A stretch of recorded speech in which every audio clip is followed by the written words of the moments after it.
முதலுரை பாடல் நீங்கள் பாட வேண்டியது ஆண்டவரே இரக்கமாயும், ஏனெனில் நாங்கள் பாவம் செய்கிறோம்.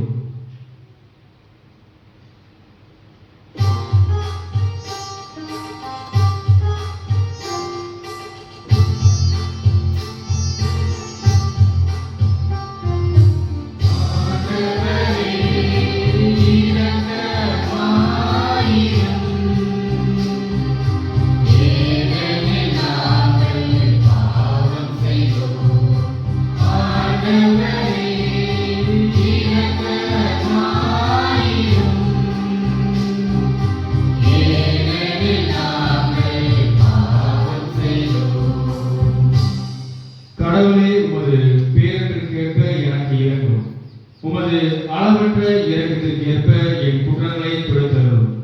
என் தீவினை முற்றிலும் நீங்கும்படி என்னை கழுவியருளும். என் பாவம் அற்று போகும்படி என்னை தூய்மைப்படுத்தியருளும். பல்லவி.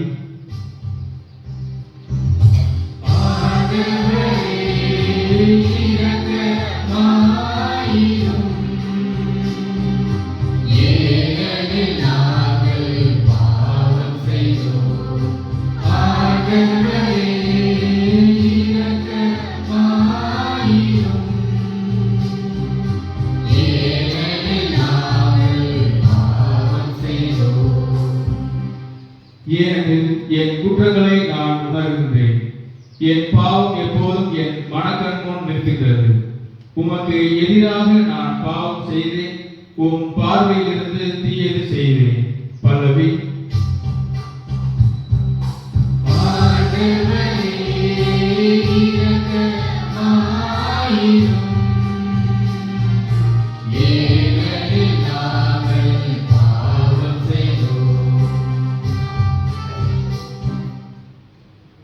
கடவுளே, தூயதொரு உள்ளத்தை என்னுள்ளே படைத்தருளும். உறுதி தரும் ஆவியை, புதுப்பிக்கும் ஆவியை என்னுள் உருவாக்கியருளும். உமது முன்னிலையிலிருந்து என்னை தள்ளிவிடாதே. உமது தூய ஆவியை என்னிடமிருந்து எடுத்து விடாதே. பல்லவி.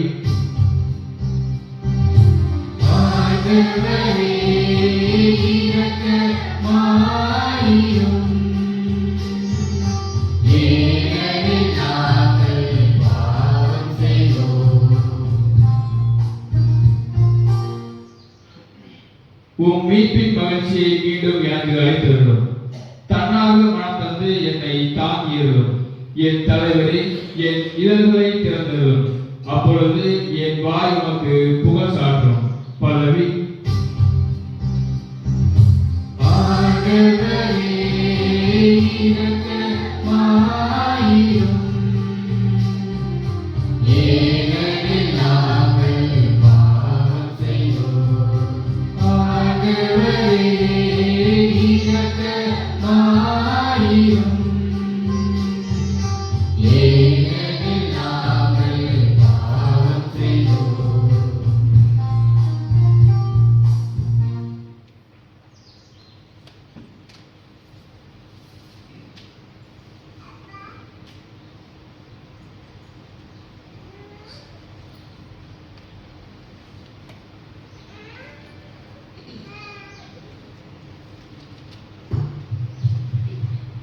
இரண்டாம் வாசகம் முன்னுரை. முதல் மனிதன் ஆதாம் செய்த பாவத்தால் சாவை கொண்டான். ஆயினும் கடவுளின் கட்டளைகளின் மீறி பாவம் செய்தவாறும் சாவுக்குள்ளானார்கள். ஒருவரின் குற்றம் எல்லா மனிதருக்கும் தண்டனை தீர்ப்பை அமைந்தது போல ஒரே ஒருவரின் ஏற்புடைய செயல் எல்லா மனிதருக்கும் வாழ்வழிக்கும் விடுதலை தீர்ப்பாய் அமைந்தது. ஒரு மனிதரின் கீழ்ப்படியாமையால் பலர் பாவிகளானது போல் ஒருவரின் கீழ்ப்படிதலால் பலர் கடவுளுக்கு ஏற்புடையவர்கள் ஆவார்கள். இவ்வாறு நாமும் கடவுளுக்கு ஏற்புடையவர்களாக வாழ இன்றைய இரண்டாம் வாசகத்தின் மூலம் பவுலடியார் அழைக்கின்றார். கேட்போம் கவனமுடன். இரண்டாம் வாசகம். பாவம் பெருகிய இடத்தில் அருள் அணை கடந்து பெருக்கெடுத்தது. திருத்தூதர் பவுல் ரோமேயருக்கு எழுதிய வசனங்கள் 12-19 முடிய. திருத்தூதர் பவுல் ரோமையருக்கு எழுதிய திருமுகத்திலிருந்து வாசகம். அதிகாரம் 5 வசனங்கள் 12-19 முடிய. சகோதர சகோதரிகளே, ஒரே ஒரு மனிதன் வழியாய் பாவம் இந்த உலகத்தில் நுழைந்தது. அந்த பாவத்தின் வழியாய் சாவு வந்தது. அதுபோலவே எல்லா மனிதரும் பாவம் செய்ததால் எல்லா மனிதரையும் சாவு கவ்விக்கொண்டது. திருச்சட்டம் தரப்படும் முன்பும் உலகில் பாவம் இருந்தது. ஆனால் சட்டம் இல்லாத போது அது பாவமாக கருதப்படவில்லை. ஆயினும் ஆதாம் முதல் மோசே வரையில் இருந்தவர்கள் ஆதாமை போல் கடவுளின் கட்டளையை மீறி பாவம் செய்யவில்லை. எனினும் சாவு அவர்கள் மீதும் ஆதி செலுத்திற்று. இந்த ஆதாம் வரவிருந்தவருக்கு முன்னடையாளமாய் இருக்கிறார். ஆனால் குற்றத்தின் தன்மை வேறு, அருள் கொடையின் தன்மை வேறு. எவ்வாறெனில் ஒருவர் செய்த குற்றத்தால் பலரும் இறந்தனர். ஆனால் கடவுளின் அருளும் இயேசு கிறிஸ்து எனும் ஒரே மனிதரின் வழியாய் வரும் அருள் கொடையும் பலருக்கு மிகுதியாய் கிடைத்தது. இந்த அருள் கொடையின் விளைவு வேறு, அந்த ஒரு மனிதர் செய்த பாவத்தின் விளைவு வேறு. எவ்வாறு தீர்ப்பாக கிடைத்த தண்டனை பலருடைய குற்றங்களுக்கும் தீர்ப்பாக கிடைத்ததோ, அருள் கொடையாக வந்த விடுதலை. மேலும் ஒருவர் குற்றத்தாலே அந்த ஒருவர் வழியாக சாவு ஆட்சி செலுத்தினதென்றால் அருள் பெருக்கையும் கடவுளுக்கு ஏற்புடையவராகும் கொடையையும் இயேசு கிறிஸ்து எனும் ஒருவர் வழியாக அடைந்து கொண்டவர்கள் வாழ்வு பெற்று ஆட்சி செலுத்துவார்கள் என இன்னும் மிக உறுதியாக நம்பலாம் அன்றோ. ஆகவே ஒருவரின் குற்றம் எல்லா மனிதருக்கும் தண்டனை தீர்ப்பாய் அமைந்தது போல் ஒரே ஒருவரின் ஏற்புடைய செயல் எல்லா மனிதருக்கும் வாழ்வளிக்கும் விடுதலை தீர்ப்பாய் அமைந்தது. ஒரு மனிதன் கீழ்ப்படியாமல் பலர் பாவிகளானது போல் ஒருவர் கீழ்ப்படிதலால் பலர் கடவுளுக்கு ஏற்புடையானவர்கள் ஆவார்கள். இது ஆண்டவர் வழங்கும் அருள்வாக்கு.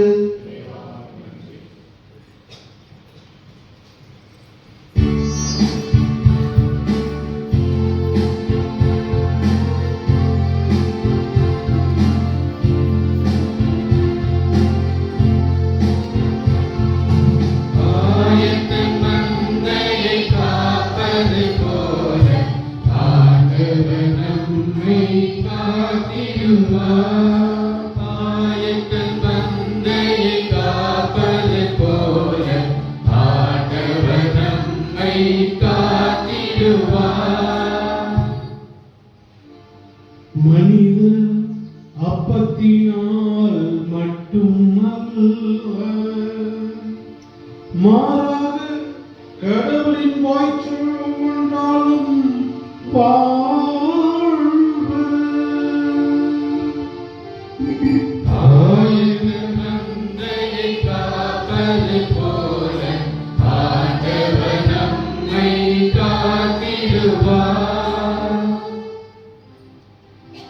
ஆண்டவர்களோடு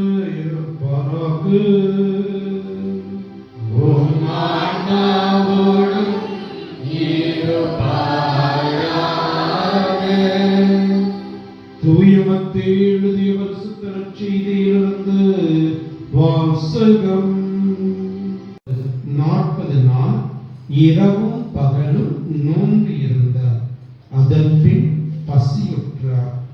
சோதிக்கிறவன் அவரை அணுகி, நீர் இறைமகன் என்றால் இந்த கற்கள் அப்பமாகும்படி கட்டளையிடும் என்றார்.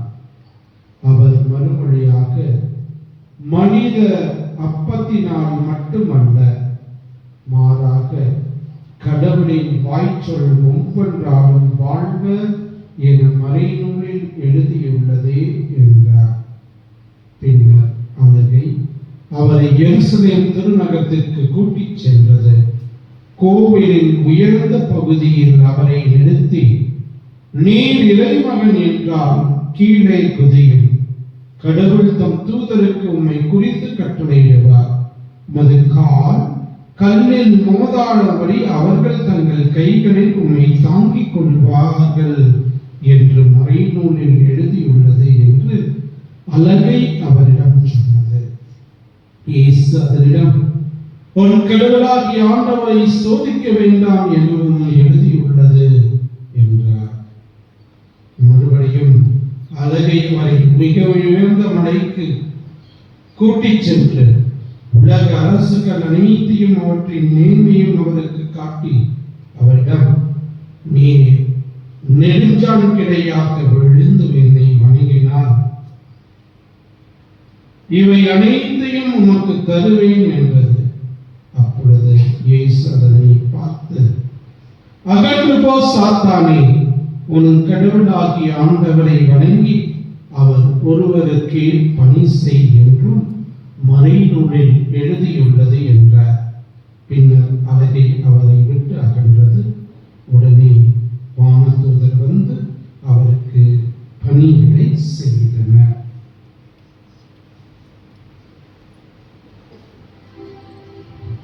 ஆண்டவரின் அருள் வாக்கு. கிறிஸ்துவே உமக்கு புகழ். இயேசு கிறிஸ்துவில் எனக்கு மிகவும் பிரியமான சகோதர சகோதரிகளே, தவகாலத்தின் முதல் வாரத்திலே இருக்கின்றோம். இயேசுவினுடைய சோதனைகள் நமக்கு படம் பிடித்து காட்டப்பட்டது. சோதனைகளை வென்ற இயேசு நம் கற்பனை நிறுத்தப்படுகின்றார். நாமும் அவரை போல சோதனைகளை வெல்ல வேண்டும் என்பதற்காக. பிரியமானவர்களே, அந்த அரசனுக்கு ஒரே ஒரு பெண் பிள்ளை. ஆகவே அவருடைய முதிர்ந்த வயதிலே தொடர்ந்து தன்னுடைய அரசாட்சியை வேறொருவர் ஆள தன்னுடைய மகளை யார் மணக்கின்றார்களோ அவர்களுக்கு இந்த அரசாட்சி உரிமையாகும். பல்வேறு கடுமையான போட்டிகள் அரசன் என்ற நிலைக்கு வருகின்ற போது பல்வேறு திறமைகளை பெற்றெடுக்க வேண்டும். ஆகவே பல்வேறு விதமான போட்டிகள் இருந்தன. பல இளவரசர்கள் போட்டியிலே பங்கேற்று இப்படியாக பல கட்டங்களாக போட்டியின் இறுதியிலே 2 பேர் இறுதியாக தேர்ந்தெடுக்கப்படுகின்றார்கள். இந்த இருவரிலே ஒருவர் தான் அரசனாக முடிசூடப்படுவார். அப்படி இருக்கின்ற வேளையிலே அடுத்த நாள் காலையிலே போட்டி என்பதனால் அதற்கு முந்தின நாளே அரண்மனைக்கு வந்து நன்றாக உண்டு ஓய்வெடுக்கும்படி அரசன் சொல்கின்றார். அதன்படியே அந்த தேர்ந்தெடுக்கப்பட்ட 2 இளவரசர்களும் வருகின்றார்கள், வந்து தங்குகின்றார்கள். மாலை ஒரு 6 மணி இருக்கும். ஒரு சீக்கிரம் சாப்பிட்டு வந்து தூங்கி அடுத்த நாள் போட்டிக்கு தயாராக வேண்டும் என்பதற்காக இவர்கள் ஒரு 7 மணிக்கு போகலாம் இருக்கும்போது 6 மணிக்கு இந்த முதலாமனுடைய அந்த அறையினுடைய கதவு தட்டப்படுகின்றது. தட்டி உடனே திறந்து பார்க்கின்றார். ஒருவர் அங்கே நிற்கின்றார். அவர் உள்ளே வந்து கதவை சாத்திவிட்டு சொல்கின்றார், இதோ நான் தான் இந்த அரண்மனையின் தலைமை சமையல்காரன். ஆகவே நான் ஒரு எண்ணத்தை வைத்திருக்கின்றேன். நீங்க அரசனானவுடன் எனக்கு 100 பொற்காசுகள் கொடுத்தால் அவனுக்கு நான் தூக்க மாத்திரை கலந்து கொடுத்துருவேன். அவன் தூங்கிட்டு இருப்பான், பங்கேற்க முடியாத போட்டியில். ஆகவே அவன் தோற்றுவிடால் நீங்கள் அரசனாக முடிசூடப்படுவீர்கள். என்ன சொல்கிறீர்கள் என்று கேட்டபோது அதற்கு இந்த முதலாமன் சொல்கின்றான், இது தகுதிக்கான போட்டி. நான் அப்படி குறுக்கு வழியிலே வந்து அந்த அரச அரசன் ஆகின்ற நிலையை அடைய மாட்டேன் என்று சொல்கின்றார். சொல்லிவிட்டு அவரை அனுப்பிவிட்டு இவர் கதவை சாத்தி விட்டுகிறார். இன்னும் கொஞ்ச நேரத்தில் அந்த பக்கம் போய் அந்த கதவை தட்டுறான். இன்னொரு பக்கம் இருந்து இளவரசனுடைய கதவை தட்டுகின்றார். கதவை தட்டி அவனிடத்திலும் இதே மாதிரி பேரம் சொல்கின்றார். உடனே அவன் மகிழ்ச்சியுடன், அவ்வளவுதானே, எனக்கு நான் அரசனானால் அரசவை அனைத்துமே, அந்த அரசாட்சி முழுவதும், அரசில் இருக்கக்கூடிய கஜானாவில் இருக்கக்கூடிய பொன் பொருள் அனைத்தும், அந்த அரசின் கீழ் இருக்கக்கூடிய அனைத்து நிலங்களும் எனக்கு சொந்தம். ஆகவே 100 பொற்காசு தானே, கண்டிப்பா கொடுக்கின்றேன். இப்ப வேணா வச்சுக்கன்ற ஒரு 5 பொற்காசு தரேன். அடுத்த நாள் காலை இந்த உடனே போட்டிக்காக முதலாமவன் செல்கின்றான். சிறிது நேரம் கழித்து பார்த்தால் இரண்டாமவன் வரவே இல்லை. அப்போது அரசன் சொல்கின்றான், நேர்மையாக நீ இருந்ததனால் நான் தலைமை சமையல்காரனை வைத்து ஒரு சோதனை வைத்தேன். அந்த சோதனையிலே அவன் தோற்றுவிட்டான். எப்போது இந்த பதவிக்காக அடிமையாகி காசு தருகின்றேன் என்று சொன்னவன் நாளை என்ன வேணாலும் செய்வான். ஆகவே அவனுக்கு இந்த அரசாட்சி, அரசனாகக்கூடிய தகுதி இல்லை. நீ நேர்மையோடு இருந்ததுனால உனக்கு அந்த தகுதி இருக்கின்றது. நீ நாளையே உனக்கு மனவிழா, அதனை தொடர்ந்து உன்னை அரசனாக உயர்த்துவேன் என்று சொன்னான். 2 மனிதர்கள், ஒருவன் சோதனையிலே விழுந்தான், அரசாட்சியை இழந்தான். மற்றவன் சோதனையிலே வென்றான், அரசாட்சியை பற்றிக் கொண்டான். கிறிஸ்து இயேசுவில் பிரியமானவர்களே, இன்றைய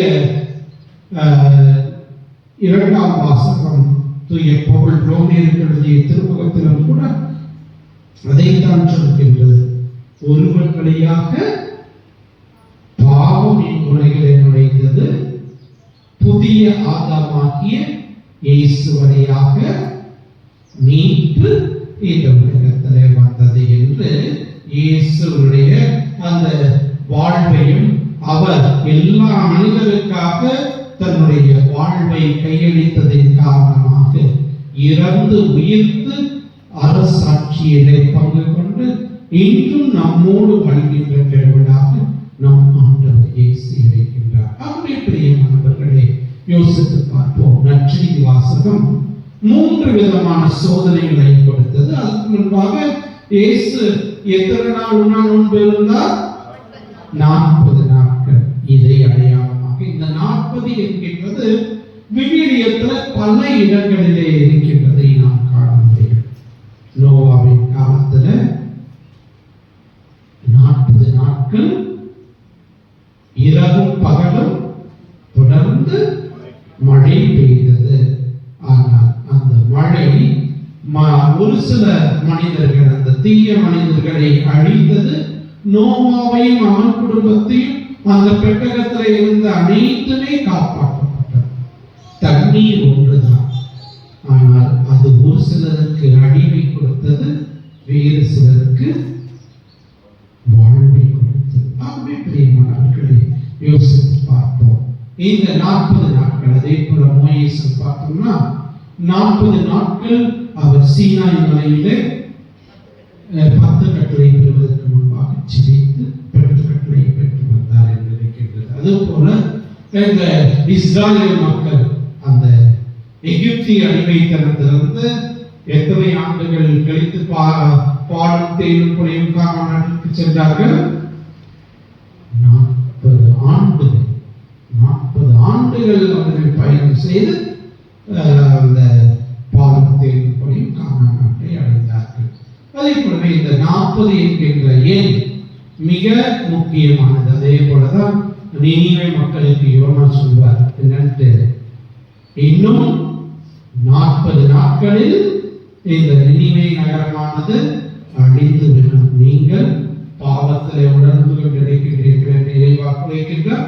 அவருடைய இறைவாக்கை கேட்டு மக்கள் அரசன் முதல் இறுதி குழந்தை வரை கால்நடைகள் உட்பட அனைத்தும் கோணி உடுத்தி சாமியில் அமர்ந்து மனமாற்றத்தை வெளிப்படுத்தியது. அதன் காரணமாக அந்த நினைவை பட்டணமானது காப்பாற்றப்பட்டது. ஆகவே இந்த 40 என்கின்ற விவிலியத்தில் முக்கியத்துவம் பெறுகின்றது.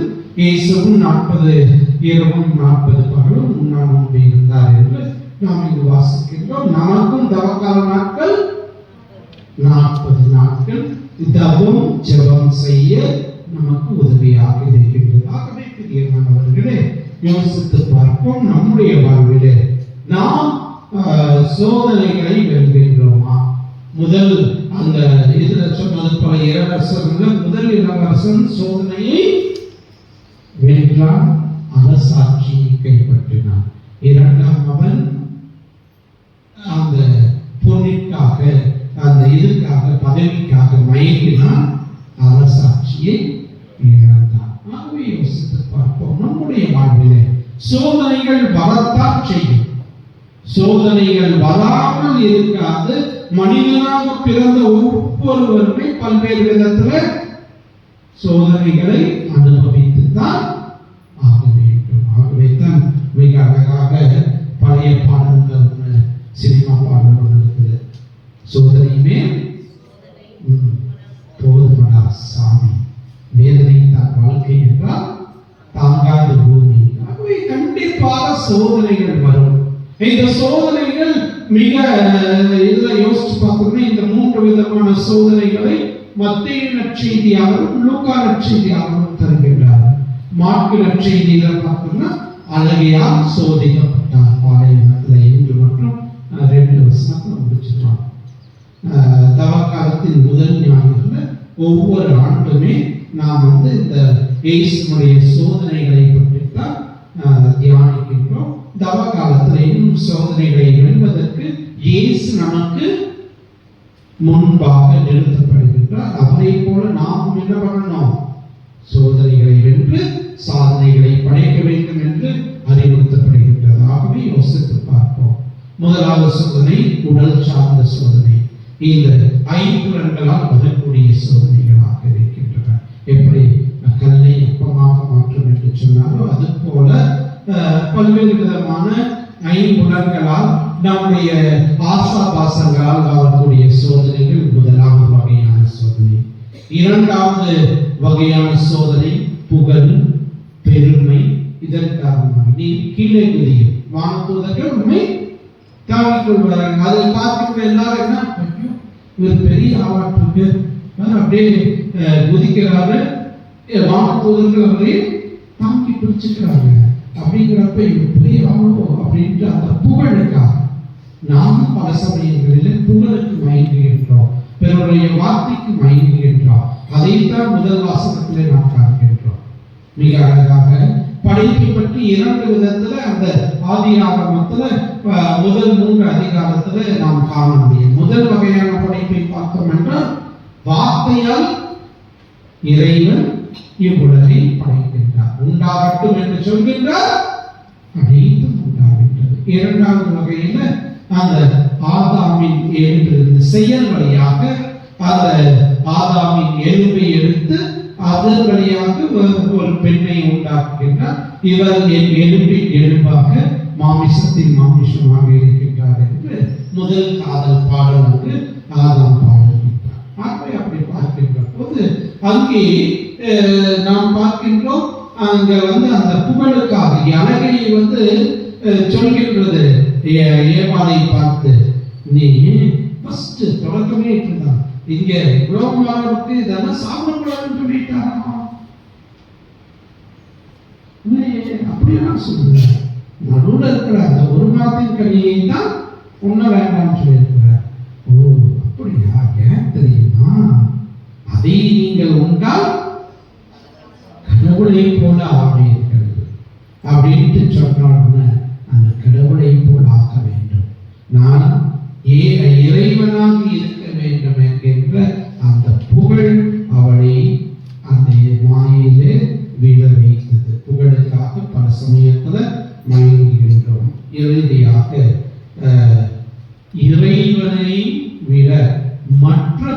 மக்களுக்கு முக்கியத்துவம் உண்டு. அதுதான் சிலை வழிபாடு. இங்க மூன்றாவது சோதனையில அதுக்கு என்ன சொல்லுது?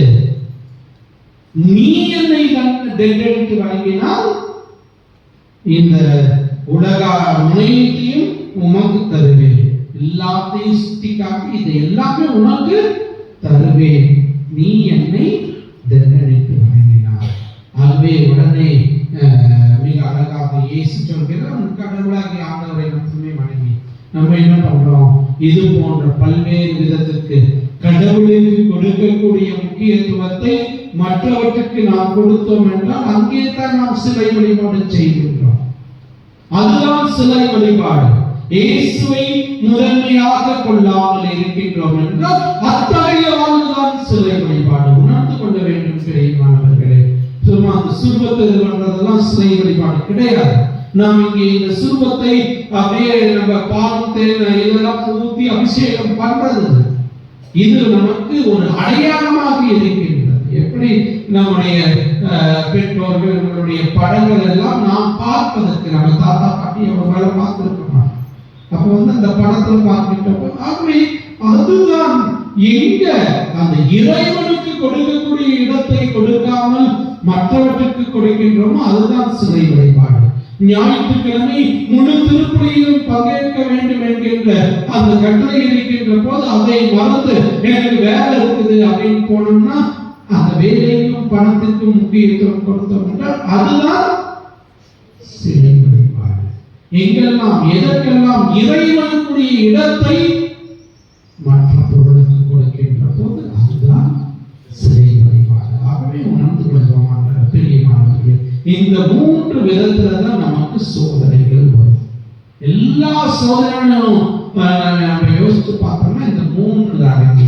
முதலாவதாக நம்முடைய ஐம்புலன்கள், இரண்டாவதாக புகழ், மூன்றாவதாக இறைவனுக்கு முதலிடம் கொடுக்காமல் இருக்கக்கூடிய வாழ்வு. ஆகவே இந்த விதத்துல வாழ்கின்ற போதுதான் சோதனைகளை வீழ்ந்து விடுகின்றோம். ஆனால் சோதனைகளை வென்றவர் யாரு? இயேசு. அவர் எப்படி வென்றார்? ரெண்டு முக்கிய வென்றார். ஒன்று, அந்த 40 நாட்களும் அவர் என்ன பண்றாரு? நோன்பு இருந்து ஜெபித்துக் கொண்டிருக்கின்றார். தூய ஆவியால் அழைத்து இது எப்ப நடந்தது பார்த்தீங்கன்னா அதுக்கு முன்னாடிதான் யோர்தான் நதியில இயேசு ஞானஸ்தானம் பெறுவார். மத்திய லட்சியத்துக்கு முன்னாடி இருக்கக்கூடிய பகுதியை பார்த்தீங்கன்னா இல்லையா? இருக்கிறது இல்லையா? ஆமா. ஆகவே ஞானஸ்தானம் பெற்ற பிற்பாடு அவர் போகின்றார், அழகையால் சோதிக்கப்படுகின்றது. ஆகவே அந்த 40 நாட்கள் நோன்பு இருந்து ஜெபித்தால் அது அவருக்கு வெற்றியை கொடுக்கும். இரண்டாவது, அழகையும் கூட இறை வார்த்தையை பேசும். அதைத்தான் நாம் காண்கின்றோம்.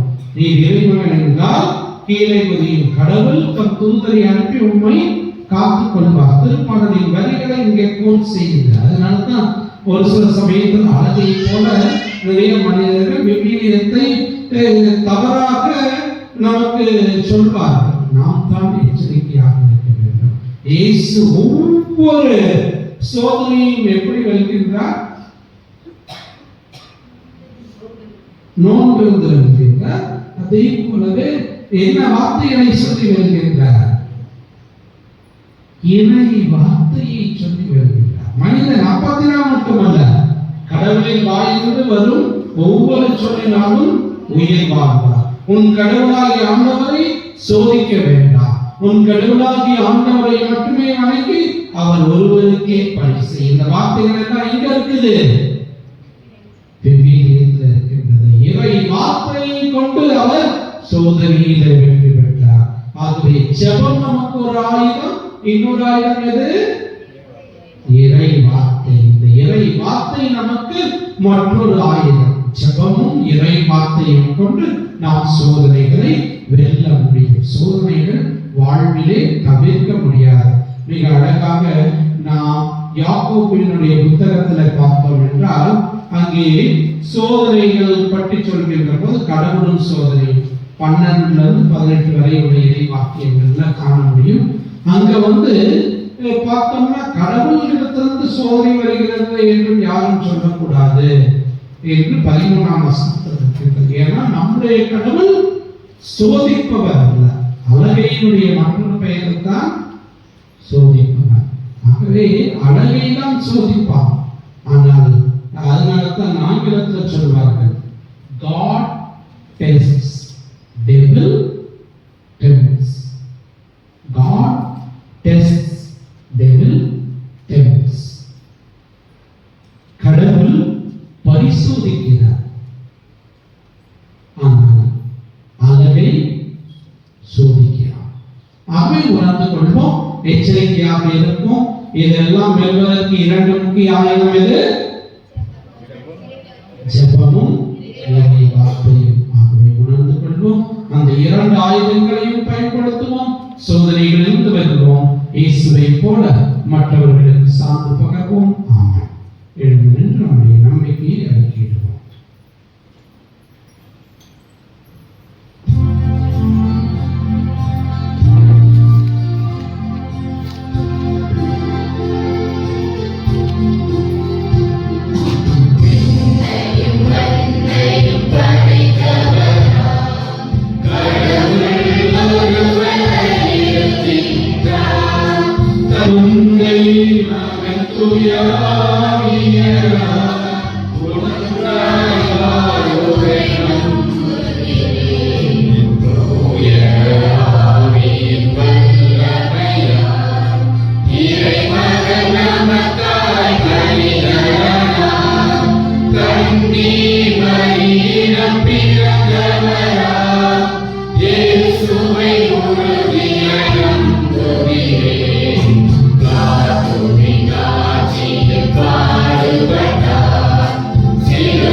இன்றைய திருப்பலியானது ஜார்ஜ் மரியா ரியான் குடும்பத்தினர் கருத்துப்படி ஜெயராஜ் அவர்களுக்கு நல்ல உடல்நிலை கிடைக்கவும் அவருடைய உடல் நலனுக்காகவும் விதிகள் பூர்ண குணமடைய ஒப்புக்கொடுக்கப்படுகின்றது. இதோடு நம்முடைய கருத்துக்களை இணைத்து நாம் ஜெபிப்போம். அன்பார்ந்தவர்களே, இறைவன் இயேசு சோதனைகளை வென்றதை போல நாமும் நம்முடைய வாழ்விலே வரக்கூடிய சோதனைகளை வெல்ல அருள் வேண்டி ஜெபிப்போம். திருநாவை ஆட்சி பீடத்தில் இருப்போர் முதல் கடைசி புதுநிலை வரை அனைவருமே கடவுளாகிய ஆண்டவரை வணங்கி அவர் ஒருவருக்கே பணி செய்வதாம். தங்களுக்காக அழைத்தலும் கடமையும் என்பதை உணர்ந்து செயல்பட அருளின் காலமாகிய இந்த தவக்காலம் பயன்பட வேண்டும் என்று திருத்தந்தை லியோ அந்த அருள் பணியாளர்கள் மற்றும் துறவியர்கள் என்ற ஒவ்வொருக்காகவும் இறைவன் ஒன்றடைகிறோம்.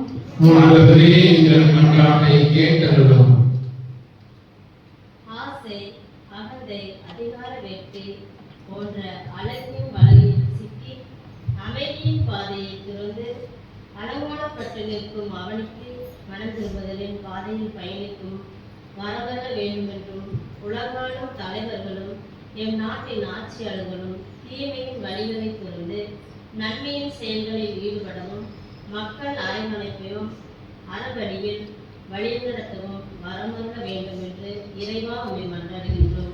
ஆண்டவரே, இந்த மன்றாட்டை கேட்டருளும்.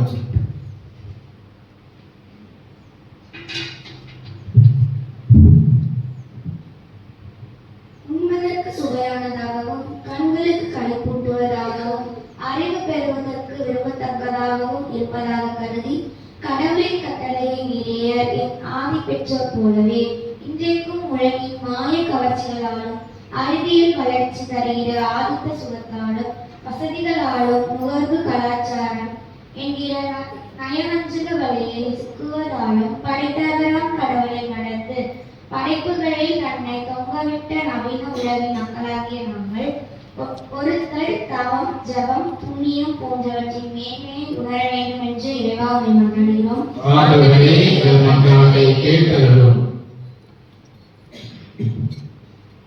ஒரு மனிதரின் கீழ்ப்படியாமல் பலர் பாவிகளானது போல் ஒருவரின் கீழ்ப்படிதலால் பல கடவுளுக்கு ஏற்புடையவர்கள் ஆனதை கிறிஸ்துவின் வழியாக அறிவிக்கும் நாங்கள் அப்பத்தினால் மட்டுமல்ல கடவுளின் வாழ்க்கையில் ஒவ்வொன்றாலும் நாங்கள் வாழ்ந்தோம் என்பதை உணர்ந்து கடவுளின் கட்டளைக்கும் சமூக நன்மைகளுக்கும் கீழ்ப்படிந்து வாழ்கிற நல்லொழுக்கம் பெற வேண்டும் என்று இறைவா உம்மை மன்றாடுகின்றோம். ஆண்டவரே, இந்த மன்றாட்டை கேட்டருளும்.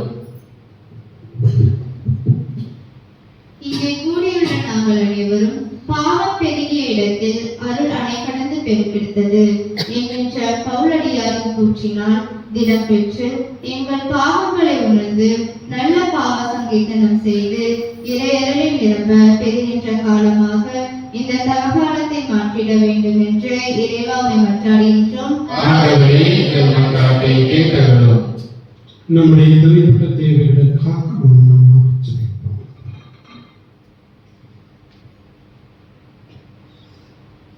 எங்கள் தாயும் தந்தையுமான இறைவா, முப்பதில் நாங்கள் தேவையான வரங்களை உம்மிடத்தில் கேட்டிருக்கின்றோம். ஆவியோ ஊக்கம் உள்ளதுதான், உங்களுடைய வலுவற்றது என்கின்ற வார்த்தைக்கேற்ப பல்வேறு சமயத்திலே சோதனைகளில் வீழ்ந்து வருகின்றோம். நாங்கள் பலவீனர்கள், எங்களை பலப்படுத்தும் மக்கு சான்றுகளாக சோதனைகளை வெல்ல தேவையான அருள் வரங்களை எங்களுக்கு தாரும். எங்கள் ஆண்டவர் கிறிஸ்து வழியாக உம்மை மன்றாடுகின்றோம். ஆமென்.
அன்பார்ந்தவர்களே, உங்களுடைய என்னுடைய இந்த பணியானது எல்லாவிடத்திலேயாக்கி இறைவனுக்கு ஏற்பதாகும்படி செய்யுங்கள். ஆண்டவர் தம்மை புகழ்ச்சிக்காகவும் மாட்சிக்காகவும் நலனுக்காகவும் புனித திறமை அனைத்திறனுக்காகவும் உமது கையின்றி இப்படியை ஏற்றுக்கொள்வாராக. ஆண்டவரே, இக்காணிக்கைகளையும் திருமண் கொண்டு வந்து புனிதமிக்க அருள் அடையாள கொண்டாட்டத்தை தொடங்குகின்றோம். இவற்றை தகுந்த முறையில் நாங்கள் ஒப்புக் கொடுக்க எங்களுக்கு அருள் புரிவீராக. எங்கள் ஆண்டவர் கிறிஸ்து வழியாக உம்மை மன்றாடுகின்றோம்.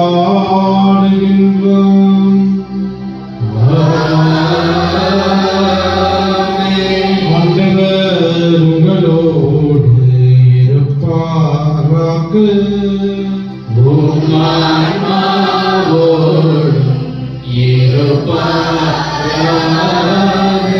இதயங்களை மேலே எழுப்புங்கள்.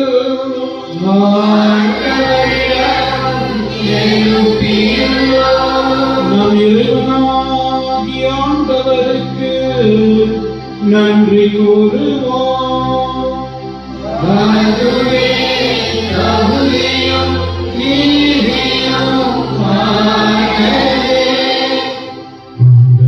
தூயவரான தந்தை, என்று வந்த எல்லாம் நல்ல இறைவா,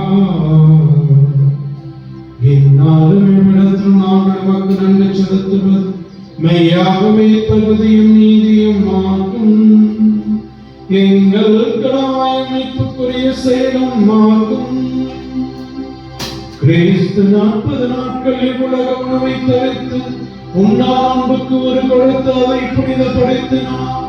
மேலும் தொடக்கத்திலேயே தோன்றிய பாம்பின் கவர்ச்சிகள் அனைத்தையும் அவர் தோற்கடித்து தீமை ஆட்சியின் மீது வெற்றி கொள்ள எங்களுக்கு கற்பித்தார்.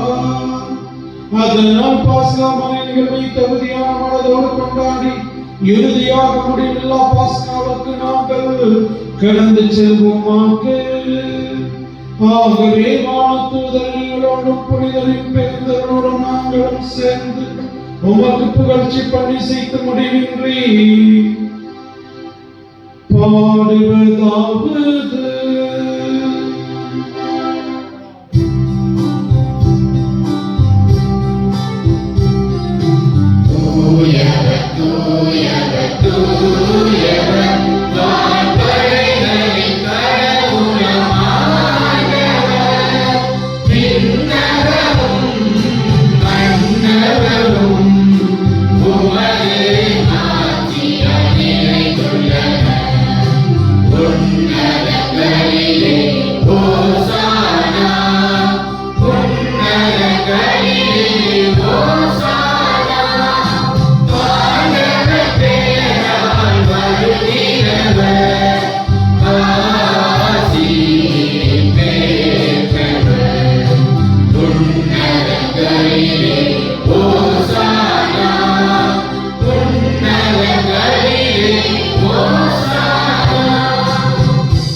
அப்பா தந்தையே, இறைவா, நீர்மையாகவே தூயவர் புனிதத்துக்கு எல்லாம் தொடக்கமும் முற்றுமாக நீரே இருக்கின்றேன்.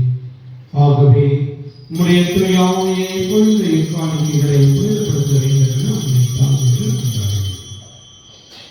இவ்வாறு எங்கள் ஆண்டவரே கிறிஸ்துவே உடலும் இரத்தமுமாக எங்களுக்கு இவை மாறுவதா.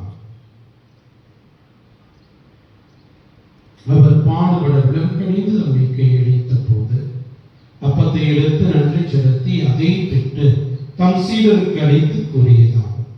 அனைவரும் இதிலிருந்து பெற்று உண்ணுங்கள், ஏனெனில் இது உங்களுக்காக கையளிக்கப்படும் என் உடல்.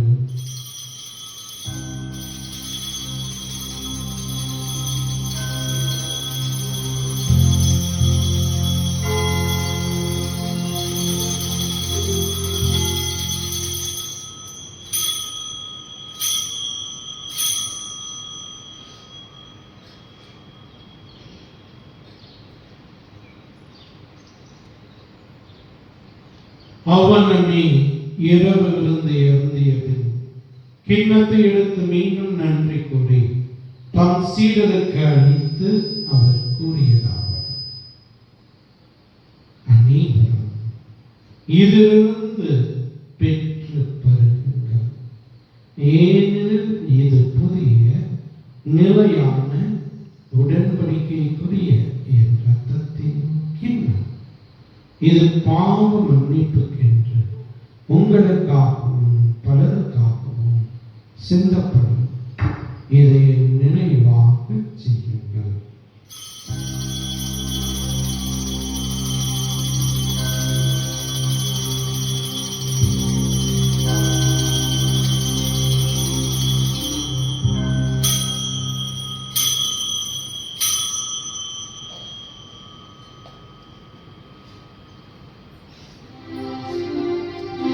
நம்பிக்கையின் மறைபொருள்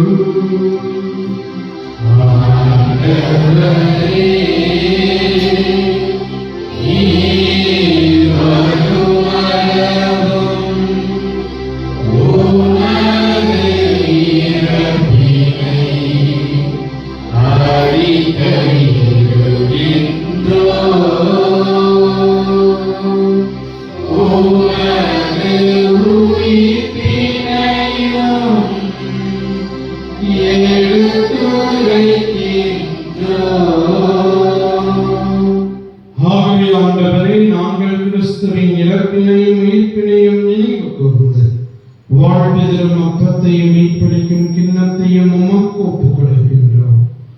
திருமணம் என்று ஊழியம் புரிய தகுந்தவர்களை நீங்கள் ஏற்றுக்கொண்டீர். எனவே உமக்கு நன்றி செலுத்துகின்றோம். மேலும் கிறிஸ்துவின் உடலிலும் இரத்தத்திலும் பங்கு கொள்ளும் எங்களை தூய ஆவியார் ஒன்று சேர்க்க வேண்டும் என உம்மை தாழ்மையுடன் மன்றாடுகின்றோம். ஆண்டவரே, உலகெங்கும் பரவி இருக்கும் உமது திருவையை நீர் நினைவு கூர்ந்தார்கள். சிறப்பாக எங்கள் திருத்தந்தை லியோ, எங்கள் ஆயர் தாமசப்பாயின் சீனிய திருநிலையில் ஆகிய அனைவரோடும் உமது திருவை அன்பின் நிறைவை பெறச் செய்தருள். தாயும் தந்தையுமான இறைவா, இந்த காலைகளில் இந்த படிப்பிடத்தை சுமந்திருக்கின்ற இந்த பிள்ளைகள் இந்த திருப்பணியை ஒப்புக் கொடுக்கின்றவர்கள் நீரை நினைவு கூர்ந்த உமது இறைவனையும் ஆசிரியம் படித்தார். மேலும் உயிர்த்தெழும் எதிர்நோக்குடன் துயில் கொள்ளும் என் சகோதர சகோதரிகளையும் எங்களுடைய குடும்பங்களை படித்து என் பெற்றோர், உற்றார், உறவினர், நண்பர்கள், உபகாரிகள், யாருடைய ஆன்மாக்களையும் முத்திரைக்கு நிலையில் இருக்கின்ற ஆன்மாக்களையும் நினைவு கொண்டு ஒளிவிக்கவும் திரும்பி ஏற்றுக்கொள்ளும். எங்கள் அனைவர் மீதும் இரக்கமாயும் இறைவனின் கன்னி தாயான தூய மாற்றமிக்க புனித மரியா, தூய யோசேப்பு, உம்முடைய புனித திருத்தூதர்கள், இப்புனிகளும் கூந்தலாய் இந்த புனிதர் அனைவருடன் நாங்கள் நிறைவாழ்வில் பங்கு கொள்ளும் தகுதி பெற்று உம் திருமகன் இயேசு கிறிஸ்து வழியாகவும் இப்பொழுதேத்தும் வரவர்களுள்ள உம்மை மன்றாடுகிறேன். இவர் வழியாக இவரோடு இவர் எல்லாம் வல்ல இறைவனாகிய தந்தையே, தூய ஆவியாரின் ஒன்றிப்பு எல்லா புகழும் மாற்றியும் என்றென்றும் உமக்கு உரியதே.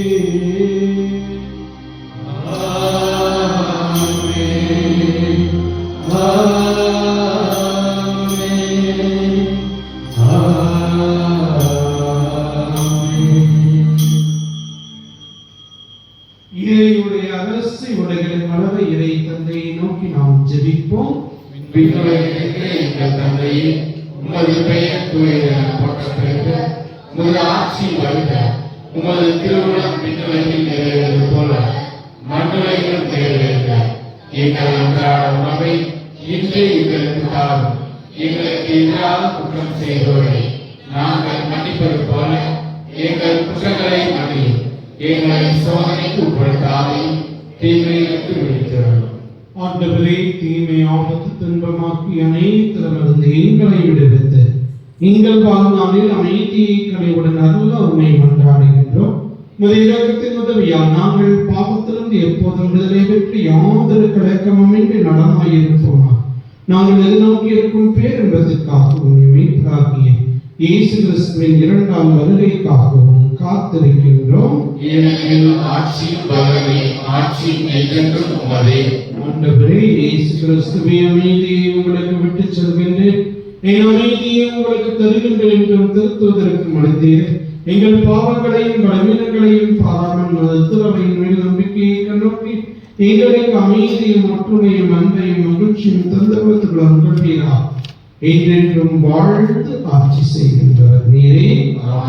ஆண்டவருடைய அமைதி உங்கள் அனைவரோடும் என்றும் இருப்பதாக. ஒருவருக்கொருவர் அமைதியை நாம் பகிர்ந்து மகிழ்வோம்.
அன்பே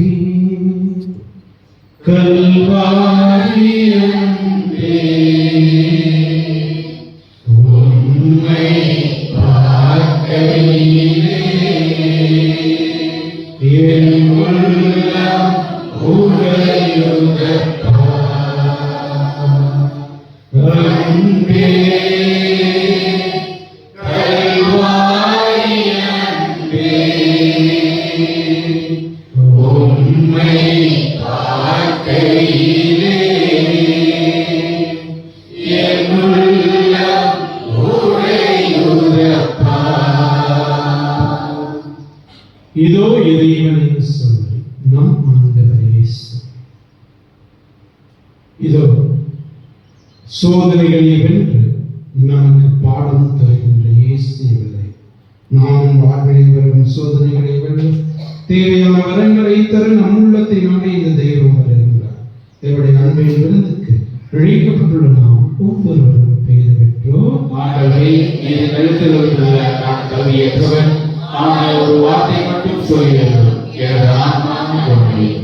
கிறிஸ்துவின் ரத்தமும் நம்முடைய பிரார்த்தனைக்கு ஆமென்.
சுமை சுமந்து சோர்ந்திருப்போரை வாருங்கள் என் அருகில்.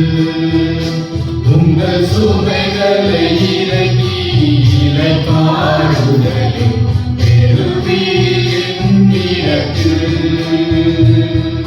சுமை சுமந்து சோர்ந்திருப்போரை வாருங்கள் என் அருகில். உங்கள் சுமைகளை இறக்கி இளைப்பாறுதலில் பெறுவீர் என்னிடத்தில். என் சுமையெளிது உன் சுகமினிது. என் சுமையெளிது உன் சுகமினிது. என்னிடம் கற்றுக்கொள்ளுங்கள்.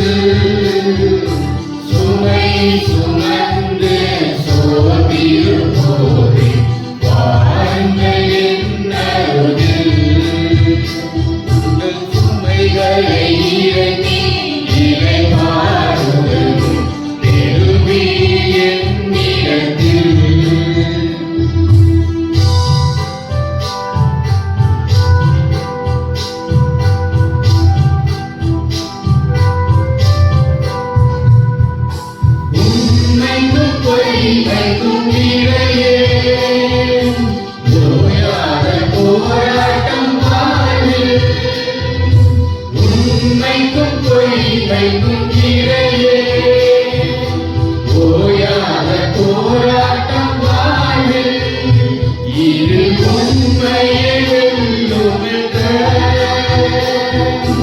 நம்பிக்கையோடு நான் சென்ற பாதை தொடர்ந்து நடத்திடுங்கள். சுமை சுமந்து சோர்ந்திருப்போரே வாருங்கள் என் அருகில். உங்கள் சுமைகளை இறக்கி இளைப்பாறுங்கள். பெறுவீர் என்னிடத்தில்.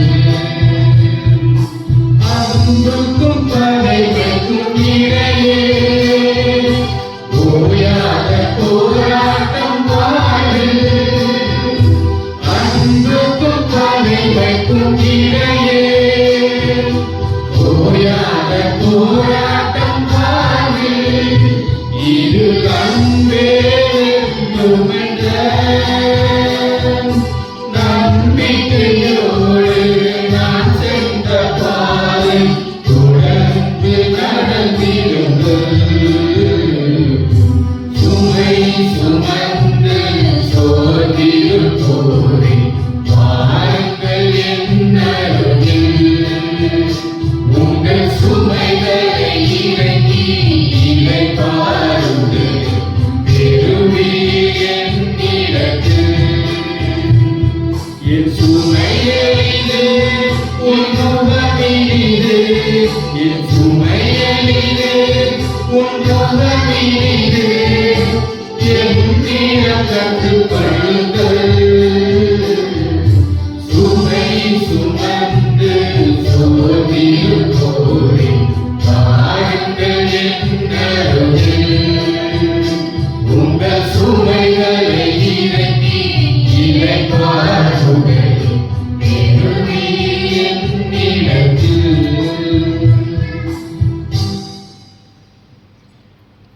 கிறிஸ்து இயேசுவில் பிரியமானவர்களே, தவக்காலத்தில் முதல் ஞாயிறு இருக்கின்றோம். இன்று சிறுவர் சிறுமியர்களுக்கான தியானமானது காலை 8:30 திருப்பலியுடன் நம்முடைய அன்னாசி பங்கு ஆலயத்தில் நடைபெறும். ஆகவே இந்த தியானத்திலும் அதை போலவே தொடர்ந்து 12:30 மணி வரை நடைபெறும். இங்கு இருக்கக்கூடிய குழந்தைகளை தவறாமல் பெற்றோர்கள் அனுப்பி வையுங்கள். கடந்த ஆண்டு ஒரு 20-25 பேர் பக்கம் வந்திருந்தாங்க. ஆகவே இந்த ஆண்டும் அது போல அனுப்பி வைக்குமாறு அன்போடு கேட்டுக்கொள்கின்றேன். அதே போலவே இப்போது குழந்தைகளுடைய வருகை சிறிது கம்மியாக இருக்குது. பெற்றோர்கள் கவனம் செலுத்தவும். அடுத்த ஞாயிறு இளையோர்களுக்கான தியானமானது, இளைஞர்கள் இளம் பெண்களுக்கான தியானமானது காலை 8:30 திருப்பலியும் அதனைத் தொடர்ந்து 10 மணியிலிருந்து மதியம் 12:30 மணி வரை இந்த தியானம் நடைபெறும். ராஜேஷ் மற்றும் ஜெயிலே ஊழியத்தை சார்ந்தவர்கள் இதை நடத்துவார்கள். ஆகவே இங்கு சிறுவைகுளத்திலிருந்தும் இளைஞர்கள் திரளாக பங்கேற்று பயனடையுமாறு உங்களை அன்போடு கேட்டுக்கொள்கின்றேன். கடந்த வெள்ளிக்கிழமை அன்று இங்கு சிலுவை பாதையை வெளிச்சார்ந்தவர்கள் வழிநடத்தினார்கள். வருகின்ற வாரம் இது உங்களுடைய முறை. மத்தேயு மற்றும் யோவான் அன்பியத்தை சார்ந்த குடும்பங்கள் அந்த சிலுவை பாதையை வழிநடத்த வேண்டும். ஆகவே பொறுப்பாளர்கள் சற்று கவனம் செலுத்தி இதற்கான அந்த படிக்க வேண்டிய சிலுவை பாதைகளை ஜெராக்ஸ் எடுத்து அதை எதிர்கொள்ளுமாறு உங்களை அன்போடு கேட்டுக்கொள்கின்றேன். ஆகவே பொறுப்பாளர்கள் இன்னும் சற்று கவனம் செலுத்தவும். அன்பிய பொறுப்பாளர்கள் சமயத்தில் அந்த எலெக்ஷனுக்கு அப்புறம் நாங்கள் பார்த்தோம்னா நிறைய வரதே இல்லை. கூட்டங்கள் இங்கே வச்சாலும் சரி, அங்கே வச்சாலும் சரி, புதுசாக இருந்தாலும் சரி, அதிகமாக ஒரு சிலர் பங்கேற்பதில்லை. அது சற்று கவலையை தருகின்றது. பிரியமானவர்களே, நம்முடைய ஊரினுடைய முன்னேற்றத்திற்காகத்தான் ஒரு சிலவற்றை நாம் பேசுகின்றோம். ஆகவே அதற்காக அந்த கூட்டத்தில் கலந்து கொள்ளவும். அது போலவே நீங்கள் பார்த்துருக்கிறீங்க, ஷெட்டு மிக அழகான முறையில் அமைக்கப்பட்டிருக்கின்றது. இன்னும் ஒரு சில வேலைகள் இருக்கின்றன. அது போலவே கீழே கல்லுக்காக அவனசியில் கல் இருக்குது, அதை கொண்டு அடுக்கி இது பண்ணாங்க. தொடர்ந்து நம்ம பேவர்ஸ் பிளாக் போடணுமா இல்லையா அப்படிங்கிறது இன்னும் வரக்கூடிய தொகையை வைத்து தான் முடிவு செய்ய முடியும். ஆகவே இப்ப இல்லாட்டாலும் கண்டிப்பா போடுவோம். ஆகவே அதை நினைவில் கொண்டு உங்களுடைய தாராளமான உதவிகளை செய்யுங்கள். அது போல இதுவரை 13,000 ரூபாய் வசூல் செய்து கொண்டிருத்திருக்கின்றார்கள். ஏற்கனவே 8,000 ரூபாய் கணக்கெடுக்கை 2 வாரங்களுக்கு முன்பு அறிவித்தேன். தொடர்ந்து திருவள்ளுவர் தோன்றியை சார்ந்த சேவியர் பிலோமினா மேரி ரூபாய் 3,000, ராஜாமணி லூனசாமி பாலச்சந்தர் பிரசித்ரா தியாஸ்னி ரூபாய் 2,000 மொத்தம் 5,000. அப்ப 13,000 ரூபாய் வசூல் செய்திருக்கக்கூடியவர்கள் திரு ராஜேந்திரன் அவர்கள் மற்றும் திருமதி ரோசி தீபா செல்வி ரூபா டெல்பினா ஆகிய இவர்களுக்கும் அந்த தொகையை கொடுத்தவர்களுக்கும் நம்முடைய பாராட்டுக்களை தெரிவிப்போம். திருப்பதி இறுதி ஆசிரியர் முடிந்த பிற்பாடு நம்ம இந்த 8ஆம் தேதி நடைபெற இருக்கக்கூடிய அந்த பாத யாத்திரையின் போது மதிய உணவினை நாம் வழங்குவோம். அது போல இந்த இதை முடிக்கிறதுக்கு இன்னும் ஊரிலே ஏதாவது வரி இது பண்ணலாமா அப்படின்ட்டு கடந்த வாரம் அன்பிய கூட்டத்துல பேசினோம். நிறைய சமயத்துல ஒரு சிலர் நீங்க என்னன்னா அன்பிய பொறுப்பாளர்கள் உங்களுடைய ரெப்ரசன்டேட்டிவா இருக்கிறாங்க. நீங்க பாட்டுக்கு முடிவு பண்ணிட்டு வந்துட்டீங்க, நாங்க எது கொடுக்கணும் அப்படின்னு சொல்ற மாதிரி கேள்விப்படுகிறது. ஆகவே இப்ப இது கூட்டம் இந்த தீர்த்தம் தெரிச்சோன்னு நான் முன்னாடி நின்று உங்கள்கிட்ட கேட்டு எவ்வளவு நம்ம வரியா நிர்ணயிக்கலாம். ஒரு சிலர் பயம் வருகின்றது. இன்னும் வரியாக நிர்ணயித்தால் அந்த தொகையை கொண்டு ஒருவேளை முன்னதாகவோ இல்லைன்னா பின்னாடியோ ஈஸ்டருக்கு முன்னாடி 8ஆம் தேதிக்கு முன்னாடி முடியாட்டினாலும் கூட ஈஸ்டருக்கு முன்னாடி பேவர்ஸ் போட முடியுமா என்று யோசித்து பார்ப்போம். இவையெல்லாம் உங்களுடைய கையில் இருக்கின்றது. ஆகவே தொடர்ந்து உங்களுடைய ஒத்துழைப்பை தருமாறு அன்போடு கேட்டுக்கொள்கின்றேன். ஆகவே தீர்த்தம் தெரிஞ்ச பிற்பாடு கொஞ்ச நேரம் இருங்க. அதன் பிறகு நித்திய ஸ்துதிக்கிறையை பாடலாம். இறுதி ஜெபத்திற்கு எழுந்திருக்கும். நன்றி கோரி மன்றாடுவோமாக. ஆண்டவரே புத்தியும் தரவும் எங்கள் நம்பிக்கை ஊட்டம் பெறவும் எதிர்நோக்கும் வளரவும் அன்பு உறுதியடையவும் நம்மை வேண்டுகின்றோம்.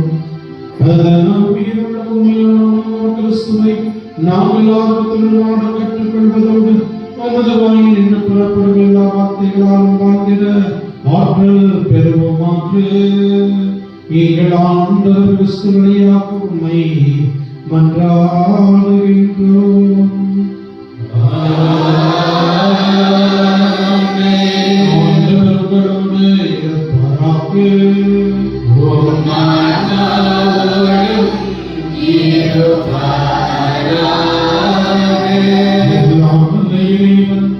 தந்தை மகன் துரியாவியா உங்கள் அனைவரையும் ஆசீர்வதிப்பாராக.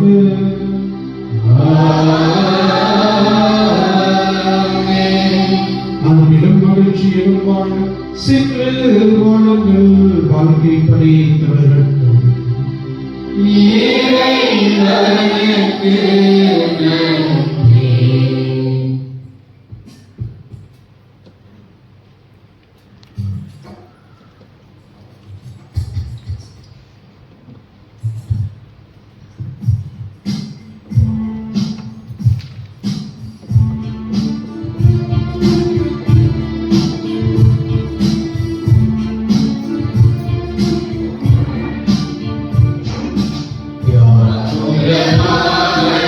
Yeah.